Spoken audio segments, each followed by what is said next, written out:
आज के वीडियो में मैं world renowned author Paulo Coelho की टॉप 10 बुक्स जो आपको पढ़नी चाहिए लेकर आई हूँ। मैं सोनिया और आप है मेरे channel the joy of reading by Sonia Advani पर। पाउलो कोएल्हो की बुक्स ने लाखों को इंस्पायर किया है पूरे वर्ल्ड में। आपको जानकर हैरानी होगी कि ये वर्ल्ड फेमस ब्राजीलियन ऑथर एक कॉलेज ड्रॉप आउट है। अपनी लॉ कॉलेज की पढ़ाई बीच में ही छोड़कर ये घूमने निकल पड़े थे। लौटने के बाद वो एक जाने माने ब्राजीलियन सिंगर और सॉन्ग राइटर पॉल सेशस के साथ गानों के लिरिक्स लिखने लगे थे। उनका घूमना बंद नहीं हुआ था। ऐसे ही एक यात्रा में वो सैंटियागो गए। सैंटियागो की लाइफ चेंजिंग यात्रा के बाद उन्होंने अपने राइटर बनने का ड्रीम परस्यू किया। उनकी novel the alchemist Guinness world record hold करती है the most translated book by a living author के लिए। इसका 80 से ज्यादा भाषाओं में ट्रांसलेशन हो चुका है और भी न जाने कितनी ही बेस्ट सेलर्स ये अब तक लिख चुके हैं। तो जो सबसे पहली बुक है लिस्ट की जिसकी वजह से पूरा विश्व उन्हें जानता है, द अल्केमिस्ट। ये बुक 1988 में फर्स्ट टाइम पब्लिश हुई थी पोर्टुगीज में। इसका इंग्लिश वर्जन 1993 में पब्लिश हुआ। ये एक यंग लड़के सैंटियागो की कहानी है जिसे सपने में एक खजाना दिखता है, ऐसा जैसा पहले किसी को नहीं मिला था। ये एक शेपर्ड है, यानी भेड़ें चराता है। अब अपने सपने को पूरा करने वो निकल पड़ता है एक अनोखी यात्रा पर। रास्ते में उसे अनेकों लोग मिलते हैं, सैकड़ों अनुभव होते हैं जो उसे अपने सपने को पूरा करने में और आगे बढ़ने में मदद करते हैं। इस यात्रा के दौरान उसे ब्रह्मांड के रहस्य और असली खजाने के मायने पता चलते हैं। उसकी ये यात्रा एक आध्यात्मिक यात्रा बन जाती है और अपनी मंजिल तक पहुंचते पहुंचते वो एनलाइटेंड हो जाता है। इस बुक में सब कुछ है, फैंटेसी, एडवेंचर, स्पिरिचुअलिटी और इंस्पिरेशन। इसे पढ़कर आपको भी लगने लगेगा कि अपने सपनों पर विश्वास करना है और बस लग जाना है अपना खजाना ढूंढने। मंजिल जरूर मिलेगी। नॉवेल का कोर मैसेज भी यही है, When you want something, all the universe conspires in helping you to achieve it. Simple language में लिखी गई ये मास्टरपीस कोई भी आसानी से पढ़ सकता है, तभी तो हर देश में ये इतनी पॉपुलर हुई। लिस्ट की सेकंड बुक है जो कि असल में उनकी फर्स्ट लिखी हुई बुक है, द पिलग्रिमेज। ये 1987 में पब्लिश हुई थी। पाउलो बताते हैं कि ये उनकी ट्रू स्टोरी है। वे बताते हैं कि ये उन अनुभवों का संस्मरण है जो उन्हें सैंटियागो डे कंपोस्टेला की तीर्थ यात्रा के दौरान प्राप्त हुए। तो नॉवेल का प्रोटैगनिस्ट है पाउलो, जो कि एक नौजवान है जो अपनी एक स्पेशल टाइप की रिलीजियस ट्रेनिंग पूरी कर चुका है। बस एक आखिरी परीक्षा बाकी है। उसे एक तलवार लानी है जो कि उसे एक खास ओहदा जो कि उसे चाहिए दिलवा देगा। अब ये तलवार मिलेगी कहाँ? तो उसे इस तलवार को पाने के लिए स्पेन के सैंटियागो डे कंपोस्टेला शहर जाना होगा। ऐसा उसके गुरु ने उसे इंस्ट्रक्ट किया है। ये रास्ता सदियों से तीर्थयात्री फॉलो करते आ रहे हैं। रोम और जेरूसलम के बाद सैंटियागो एक काफी माना हुआ तीर्थ स्थान है। तो मतलब पाउलो की ये तलवार पाने की यात्रा एक तरह से तीर्थ यात्रा ही है। ये यात्रा पाउलो को पूरी तरह बदल देती है और इसमें उसे रास्ता दिखाता है पेट्रोस नाम का एक ज्ञानी, जो कि वो स्पेशल ओहदा पहले ही पा चुका है। अपनी इस यात्रा के दौरान पाउलो अनेकों लोगों से मिलता है, मुश्किलों का सामना करता है, पर आखिर में वो अपने भय को जीतना सीखते हुए बिना किसी शॉर्टकट लिए अपने मकसद में कामयाब होता है। अगली फेमस बुक है ब्रिडा। ये 1990 में पब्लिश हुई थी। ये कहानी एक यंग आयरिश लड़की ब्रिडा की है जो कि अपने पिछले किसी जन्म में एक विच थी, पर इतने जन्मों के बाद वो ये सब भुला चुकी थी। पर क्योंकि उसके अंदर कहीं ना कहीं ये सब दबा हुआ था, तो वो इस जन्म में बहुत ही कंफ्यूज्ड है। उसे पता नहीं चल रहा कि उसे क्या चाहिए, वो खुश क्यों नहीं है। उसका झुकाव जादू और ओकल्ट में इस जन्म में भी है, तो वो खुद को खोजने एक अनोखी यात्रा पर निकल पड़ती है। उसे 2 गुरु मिलते हैं जो उसे इस जादुई दुनिया से फिर से परिचित करवाते हैं। वो इनसे काफी कुछ सीखती है। अपने इस सफर में वो काफी स्ट्रगल्स भी देखती है, उनसे सीखती है, अंततः अपनी कमजोरियों से उबर कर ये फैसला करने के काबिल बनती है कि उसे चाहिए क्या। इस नॉवल की मेन थीम है सेल्फ डिस्कवरी। बड़ी डिफरेंट सी कहानी है, फैंटेसी और फिक्शन का मिक्सचर। बुक पढ़ते पढ़ते आप उस दुनिया में खुद पहुंच जाते हो। ब्रिडा के कंफ्यूजन्स आपको अपने लगने लगते हैं। मजा आएगा, जरूर पढ़िएगा। अगली बुक है द वैल्करीज। ये पब्लिश हुई थी 1988 में। जैसा कि आप सभी जानते हैं कि पाउलो कोएल्हो आध्यात्मिक जागृति के मार्ग पर अग्रसर हैं, तो उसी सिलसिले में वे अपनी वाइफ क्रिस के साथ अति दुष्कर मोहावे डेजर्ट से गुजरते हुए एक यात्रा पर निकले, जिसका मकसद था उनके गार्डियन एंजल की तलाश।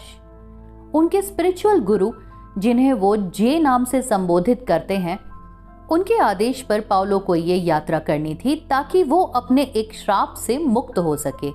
ये 40 दिनों की यात्रा थी, जिसके दौरान उन्हें अपनी असल ताकतों का पता चलता है। पाउलो को डर था कि वे अपनी लाइफ की हर इंपॉर्टेंट चीज को नष्ट कर देंगे या खो देंगे। पाउलो को अपने गार्डियन एंजल से मिलकर अपना ये कर्ज दूर करना था।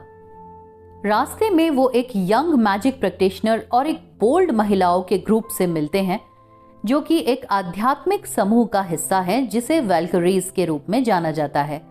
ये कर्ज को तोड़ने के लिए पाउलो की खोज में उनकी मदद करते हैं। इन महिलाओं ने खुद को आम समाज से दूर कर लिया है। ये रेगिस्तान में से मोटरसाइकिल्स द्वारा गुजरती हैं और इन्हें प्राकृतिक और आध्यात्मिक दुनिया की गहरी समझ है। ये एंजल्स के मैसेंजर्स के रूप में काम करती हैं। लोकल्स इन्हें पसंद नहीं करते, पर इन्हें इसकी कोई परवाह नहीं है। इन्हें अपने सपनों की शक्ति पर विश्वास है और यही शिक्षा ये पाउलो को भी देते हैं। पाउलो की ये स्पिरिचुअल जर्नी फैंटेसी, फिक्शन और रियलिटी का एक अद्भुत कॉम्बिनेशन है, जो हमें अपने अतीत को माफ करके भविष्य में विश्वास करने में सक्षम होना सिखाता है। पाउलो कोएल्हो की अगली बुक जो आपको पढ़नी चाहिए वो है मकतूब। ये 1994 में पब्लिश हुई थी। इस शब्द का अरबी में मतलब होता है ये लिखा हुआ है, मतलब ये तो होना ही था। हम कहते हैं ना कि ये तो लिखा था, मतलब it was always meant to happen, it's destiny. उनके खुद के शब्दों में मकतूब कोई सेल्फ हेल्प बुक नहीं है, बल्कि ये अनुभवों का आदान प्रदान है। ये अलग अलग स्थानों के स्रोतों और लोक कथाओं से प्रेरित कहानियों और नीति कथाओं की एक श्रृंखला है, जो उन जगहों के कल्चर्स के ज्ञान के खजाने को आप तक पहुंचाती है। ये छोटी छोटी कहानियां, जो कि अनगिनत लोक कथाओं से प्रेरित है, ब्राजील के एक न्यूज डेली में पाउलो कोएल्हो द्वारा लिखे गए कॉलम्स का कलेक्शन है। इस कॉलम की अपार सक्सेस ने उन्हें इसे एक किताब के रूप में पब्लिश करने को प्रेरित किया। ज्यादातर टेक्स्ट इसमें पाउलो ने जो अपने मास्टर से ज्ञान प्राप्त किया उस पर बेस्ड है। इसके अलावा उन्होंने जीसस, बुद्धा, मंक्स, डिसाइपल्स, कुछ मशहूर हस्तियों, संतों, यहाँ तक कि कुछ जानवरों को भी जीवन के बारे में अपने संदेश देने के लिए अपनी स्टोरीज में एज एंकर यूज किया है। Overall a great read. आप एक बुक में पाउलो कोएल्हो की कई कहानियों का आनंद चाहते हैं तो मकतूब पढ़ने से न चूकें। मेरे लिस्ट की 6th बुक है by the river Piedra I sat down and wept. ये भी 1994 में ही पब्लिश हुई थी। ये पाउलो कोएल्हो की trilogy on the 7th day का फर्स्ट पार्ट है। सेकंड पार्ट है वेरोनिका डिसाइड्स टू डाई और थर्ड है the devil and Miss Prym. इन तीनों किताबों में मुख्य पात्र के जीवन की एक सप्ताह की कहानी है, जिसमें उसके साथ कुछ असाधारण घटता है। इस नॉवेल की कहानी एक स्वतंत्र युवती पर केंद्रित है, जो कि अपनी रूटीन लाइफ से बोर हो चुकी है और अपने जीवन के अर्थ या पर्पस की तलाश में है। पिलार का जीवन एक रोचक मोड़ लेता है जब वो अपने बचपन के प्यार से 11 साल बाद दोबारा मिलती है। वो अब एक स्पिरिचुअल टीचर बन चुका है। दोनों मिलकर एक अनोखी यात्रा पर निकल पड़ते हैं, जो पिलार को जीवन के सही अर्थ सिखलाती है। उसका साथी बड़ी दुविधा में था और वो खुद भी। उसके साथी को अपनी स्पिरिचुअल कॉलिंग और अपने प्यार में से किसी एक को चुनना था और पिलार को भी अपने जीवन को लेकर कड़ा फैसला लेना था। ऐसा फैसला जो उसने खुद को केंद्र में रख कर लिया हो, ना कि दूसरों की एक्सपेक्टेशंस पूरी करने के लिए। पिलार ने खुद से सच्चा होना सीख लिया था, उसने खुद को खोज लिया था। इसी सीरीज का सेकंड पार्ट है वेरोनिका डिसाइड्स टू डाई। ये 1998 में पब्लिश हुई। 24 साल की वेरोनिका के पास वो सब कुछ है जो कि वो चाहती है, प्यार, पैसा, एक अच्छी जॉब, खूबसूरती और एक प्यार करने वाला परिवार। फिर भी उसके जीवन में कुछ कमी है। ये कमी इतनी गहरी है कि उसे कुछ समझ नहीं आता कि इसका क्या किया जाए। तो हताश होकर एक सुबह वो मरने का फैसला लेती है, अपना जीवन खत्म करने का।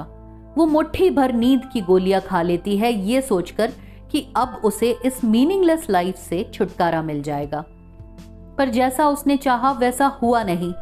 उसने एक मेंटल इंस्टीट्यूशन में आंखें खोली, जहां उसे बताया गया कि उसके सुसाइड अटेम्प्ट ने उसके हार्ट को बुरी तरह डैमेज कर दिया है और उसके पास अब जीने को कुछ ही दिन बचे हैं। उस इंस्टीट्यूशन में रहते हुए वो अनेकों रोगियों से मिलती है, जिनमें एडवर्ड भी शामिल है, जो कि एक स्किज़ोफ्रेनिक व्यक्ति है जिसने कभी पेंटर बनने का सपना देखा था, पर उसके पिता ने उसे अपने पैशन को फॉलो करने की अनुमति नहीं दी। एडवर्ड वेरोनिका को ब्रह्मांड की शक्ति और वर्तमान में रहने के महत्व को समझने में मदद करता है। उसके पास ज्यादा वक्त नहीं है, ये खबर उसे अपने जीवन को रीइवैल्यूएट करने का मौका देती है। वो ये समझने लगती है कि जीवन अनमोल है और इसे बर्बाद नहीं करना चाहिए। वो जीवन की सुंदरता और अपने आसपास के लोगों की सराहना करना शुरू कर देती है। उसके आसपास के सभी लोग उसे कुछ ना कुछ सिखाते हैं और वो ही लोग बाद में वेरोनिका में आए बदलाव से प्रेरित होकर अपना सपना पूरा करने की ठानते हैं। जब वेरोनिका फैसला करती है कि वो छिपकर मरना नहीं चाहती है, तो इसका वहां के सभी इनमेट्स पर गहरा प्रभाव पड़ता है। कहानी एक अनएक्सपेक्टेड टर्न लेती है जब उसका डॉक्टर उसे एक अविश्वसनीय सच्चाई बताता है। वेरोनिका की यात्रा हमें लाइफ में मूव ऑन करना और अपनी खुशी की तलाश करना सिखाती है। ये एक नाजुक पर साथ ही शक्तिशाली कहानी है जो कि रीडर्स को अपने दिल की सुनने और खुद पर विश्वास करने की शिक्षा देती है। वेरोनिका डिसाइड्स टू डाई ये बताती है कि जीवन समस्याओं तक सीमित नहीं है, ये तो उनका सामना करते हुए आगे बढ़ने की यात्रा है। इस सीरीज का आखिरी पार्ट है the devil and Miss prim. ये नॉवल 2000 में पब्लिश हुई थी। इस बुक में पाउलो कोएल्हो ने सदियों से चले आ रहे अच्छे और बुरे के बीच के संघर्ष को फिर से उजागर किया है। एक छोटे पीसफुल पहाड़ी गांव में एक अजनबी आता है। उसके बैकपैक में एक नोटबुक और 11 गोल्ड बार्स हैं। इन गोल्ड बार्स को वो आसपास की जगहों पर गाड़ देता है। इस दौरान उसकी दोस्ती गांव की एक युवा महिला मिस प्रिम से हो जाती है। इस अजनबी का मिशन ये पता लगाना था कि इंसान बेसिकली बुरे होते हैं या अच्छे। एक तरह से वो इस गांव को एक मॉरल चैलेंज देता है। ये अजनबी प्रिम को वो जगह दिखाता है जहां उसने अपनी गोल्ड बार्स दफनाई हैं। एक तरह से वो प्रिम को अपना माउथ पीस बनाता है, गांव वालों को ये खबर देने के लिए कि वो लोग वो गोल्ड बार्स ले सकते हैं अगर 3 दिन के अंदर वो अपने में से ही किसी एक का मर्डर कर दें। असल में वो अजनबी एक आर्म्स मैन्युफैक्चरर था और टेररिस्ट्स ने उसकी बीवी और बच्चों को उसी के बनाए हथियारों से मार दिया था। तब से उस पर शैतान सवार हो गया था और उसके दिलो दिमाग पर अच्छाई बुराई का ये संघर्ष छा गया था। उसे लगता था कि मानवता जैसी कोई चीज अब इस दुनिया में नहीं बची और जैसा उसने सोचा था वो गांव ये ऑफर एक्सेप्ट कर लेता है। गांव में एक अकेली वृद्धा बेटा रहती थी जिसका मर जाना किसी को कोई खास फर्क नहीं देता, तो ये तय किया जाता है कि गांव की भलाई के लिए बेटा की बलि दी जाएगी। क्या गांव वाले उन गोल्ड बार्स के लिए बेटा को मार देंगे या मिस प्रिम कोई चालाकी कर जाएगी? ये पढ़ना बड़ा इंटरेस्टिंग रहेगा। पाउलो कोएल्हो के दूसरे नॉवल से जरा अलग है ये नॉवल। मेरी लिस्ट की अगली नॉवल है 11 मिनट्स, जो कि 2003 में पब्लिश हुई। ये कहानी है मारिया नाम की एक यंग एम्बिशियस ब्राजीलियन लड़की की जो अपना घर छोड़कर स्विट्जरलैंड जाती है जिंदगी में प्यार और रोमांच की तलाश में। पर उसने जैसा सोचा था वैसा हुआ नहीं और वो घर लौटने के लिए जल्दी पैसे कमाने के लिए प्रोस्टिट्यूशन में उतर जाती है। इस दौरान वो अपने काम में काफी कुशल हो जाती है। उसे कई मैरिज प्रपोजल्स भी मिले, पर उसकी इच्छा तो ब्राजील लौटकर अपने और अपने परिवार के लिए एक फार्म खरीदकर शांति से रहने की थी। उसे विश्वास था कि ब्राजील लौटने पर उसे उसका सच्चा प्यार मिल जाएगा और किसी को पता भी नहीं चलेगा कि स्विट्जरलैंड में उसने पैसे कैसे कमाए। मारिया एक भोली लड़की थी जो ब्राजील के एक छोटे से गांव में रहती थी। उसके बहुत ही मासूम से सपने थे, जैसा कि हर किसी लड़की के होते हैं। एक सुंदर पति, सी फ्रंट पर घर, प्यारे बच्चे और साथ ही पैसा। उसे सच्चे प्यार की तलाश थी, पर उसके साथ कुछ ऐसा घटता है कि उसे लगने लगता है कि उस छोटे गांव में उसे उसका प्यार नहीं मिलेगा। काम के सिलसिले में उसे स्विट्जरलैंड जाने का मौका मिलता है, पर कुछ ऐसे सर्कमस्टांसेस क्रिएट होते हैं कि उसे पैसों के लिए किसी के साथ हम बिस्तर होना पड़ता है। पर जब उसे पैसे मिलते हैं तो उसे ये रास्ता बहुत ही आसान मालूम होता है। वो अब यही करने लगती है, पर उसे कभी भी संतुष्टि नहीं मिलती। एक दिन अचानक उसकी मुलाकात एक रिच फेमस पेंटर से होती है और दोनों में प्रेम पनपने लगता है।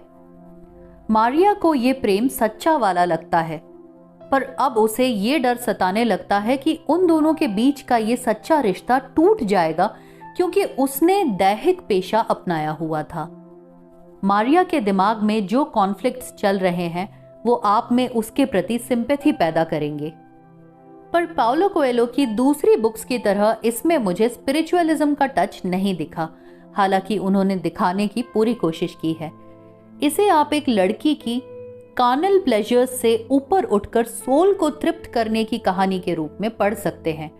कैसे उसने अपनी अपेक्षाओं और जीवन की सच्चाइयों के बीच हिचकोले खाते हुए जीवन का सही अर्थ जाना। यही है बुक का सार। मेरे लिस्ट की आखिरी बुक है द विच ऑफ पोर्टोबेलो, जो कि 2006 में पब्लिश हुई थी। ये नॉवल भी पाउलो कोएल्हो के कई अन्य नॉवेल्स की तरह इस मटीरियलिस्टिक दुनिया में स्वयं की खोज, संबंधों की वास्तविकता और फुलफिलमेंट के बारे में है। कहानी एक मिस्टीरियस महिला की है जो उसके बारे में ऑथर नहीं बल्कि दूसरे लोग बता रहे हैं जो उसे अच्छे से जानते थे, या शायद जरा भी नहीं जानते थे। अथेना नाम की ये लड़की जो ट्रांसिल्वेनिया में एक रोमानी मां को बिना शादी के जन्मी, उसे बेरूत के एक परिवार ने अडॉप्ट कर लिया था। उसके नए परिवार ने उसे बिल्कुल अपनी सगी बेटी की तरह पाला और प्यार दिया, पर उसे हमेशा कुछ खटकता रहता था, कुछ अधूरापन सा लगता था। सिविल वॉर शुरू होने के बाद अथीना और उसके माता पिता को मजबूरी में इंग्लैंड जाना पड़ा, जहां उन्हें नए सिरे से सब कुछ शुरू करना पड़ा। लेकिन जल्द ही उनकी कंडीशन स्टेबल हो जाती है। हालांकि अथीना कभी भी संतुष्ट नहीं होती। ये अधूरापन उसे एक एडवेंचरस यात्रा पर ले जाता है जो कि दुनिया को लेकर उसकी धारणा को बदल देता है। वो संगीत और नृत्य के माध्यम से ईश्वर से जुड़ने की कोशिश करती है। वो खुद और अपने बेटे को सपोर्ट करने के लिए एक बैंक में काम करते हुए नृत्य कला और इसके द्वारा ट्रांस में जाने के बारे में और ज्ञान प्राप्त करती है। अथीना की पॉजिटिव एनर्जी से उसके साथियों पर बहुत अच्छा असर पड़ता है और उसकी ब्रांच बहुत प्रॉफिट कमाती है। अथीना की लाइफ में ड्रास्टिक चेंजेस आने लगते हैं जब वो अपने हायर स्पिरिट के साथ जुड़ने और हर किसी के पास मौजूद गुप्त क्षमताओं को प्रकट करने के बारे में अधिक सीखती है। पर पब्लिक उसके इस मिशन को पॉजिटिव वे में नहीं लेती, जो उसके जीवन में अनेक कठिनाइयां ले आती है। इन सब के कारण उसका मर्डर हो जाता है, या सबको ऐसा लगता है। अथीना कई लोगों के जीवन में बदलाव लाई और एक मरती हुई प्रथा को उसने जिलाया। अंत में वो अपनी सभी नैसर्गिक क्षमताओं और खामियों के साथ गायब हो गई, जिससे हर कोई उसके बारे में अपना निर्णय ले सके। अथीना की ये अनोखी कहानी अलग अलग लोगों के नजरिए से बताई गई है। ये बात अथीना के कैरेक्टर को रहस्यमय बनाती है। ये नॉवल रीडर्स के पैशन और लाइफ के बारे में सोचने के तरीके को बदल देगा। हमारे सामने ऐसी अनेकों घटनाएं आए दिन आती रहती हैं जिसमें सोसाइटी के रूल्स तोड़कर अपना पैशन फॉलो करने वाली महिलाओं को विचेस के रूप में लेबल करके बहिष्कृत किया जाता है, और हम विच हंटिंग से भी अच्छी तरह वाकिफ हैं, जैसा कि इस नॉवल में भी हो रहा है। अथीना एक ऐसी ही विच थी समाज के लिए, जिसने वो ही किया जो उसके दिल ने कहा। ये बहुत ही सुंदर कहानी आपको अपने पैशन को दिल से फॉलो करना सिखाएगी और आपको वास्तव में जीवित बनाएगी। और अगर हम ऐसा करते हैं तो हम आध्यात्मिक ट्रांस की स्थिति भी प्राप्त कर सकते हैं। तो इसी के साथ मेरे पाउलो कोएल्हो के टॉप 10 रिकमेंडेशंस खत्म हुए। बुक्स तो इनकी और भी हैं जो कि बहुत ही अच्छी लिखी गई हैं, पर उनके बारे में किसी और दिन बताऊंगी।